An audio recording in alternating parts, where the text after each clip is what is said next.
today's video, we talk more about legal risk mitigation for physicians, chiropractors, and other clinicians who want to do health coaching.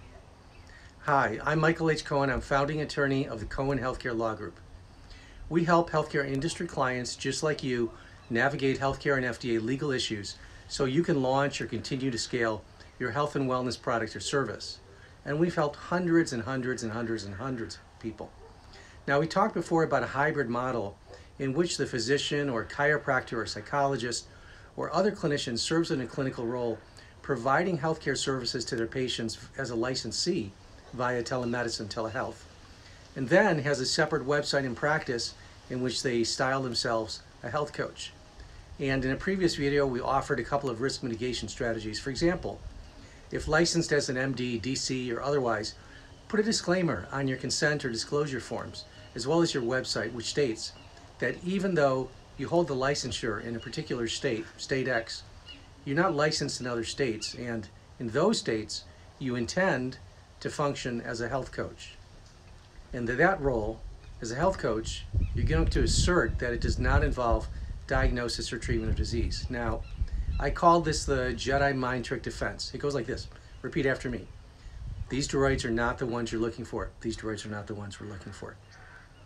It's a Jedi mind trick because, well, you're a Jedi and you're asserting a reality, and by so asserting it, you're assuming that the regulators will buy it. Now remember, as lawyers, we can't provide a guarantee that you'll never come under the watchful eye of the Emperor.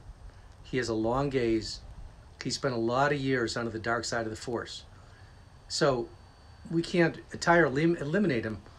Well, at some point we will, but meanwhile provide the lightsaber of interpretation of statutes and regulations and the good magic of risk mitigation strategies and language. There, you made it through a Star Wars metaphor, and I even got to the end of the movie. Now, recently we came across the example of a chiropractor who wanted to do functional medicine, and this is pretty typical. Now, this one's a little more difficult because it presents a legal issue known as scope of practice, which is a little different. It goes like this. In a nutshell, practitioners who are not licensed MDs can only function within a certain limited scope of professional practice, which is typically defined by their licensing statute or regulation. For example, in an early case, one court said that when a chiropractor examined the patient's elbow, this went beyond their very narrow scope of practice in that state, which was confined to spinal manipulation. So that's a narrow ruling, but obviously a first step here is to understand your scope of practice.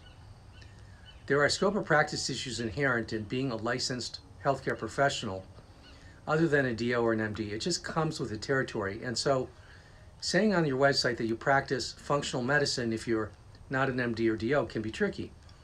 Now, we could talk about this in more drill down during a legal strategy session. Please see our website for details about how that would work. For now, the question our chiropractor asked is whether they're better off or worse off offering their, let's just say, functional health services under their license as a chiropractor or under the guise of health coaching. And again, this is a fairly nuanced question because it can depend on so many factors, including the exact services the practitioner wants to offer and how they describe them. There are risks either way, since exceeding your scope of licensed practice can put you at risk for a charge of unlicensed practice of medicine. In general, I would say this for this video. It's best to not get too aggressive in terms of appropriating the term medicine when you're practicing under a license that suggests that what you do is narrower than medicine. And the reasons for this go way back into history. The license doesn't protect you here, it actually limits what you can do, so don't fall into that trap.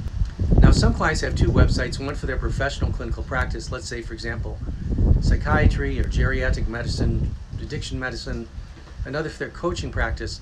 Some might have one website which is about them personally, but the website has two doors. Let's say one a portal to their professional clinical practice, say for psychiatry patients in state who need regular visits, possibly medication management, and another to their coaching practice, which might be more holistic and focus more on managing and navigating broader health and life issues.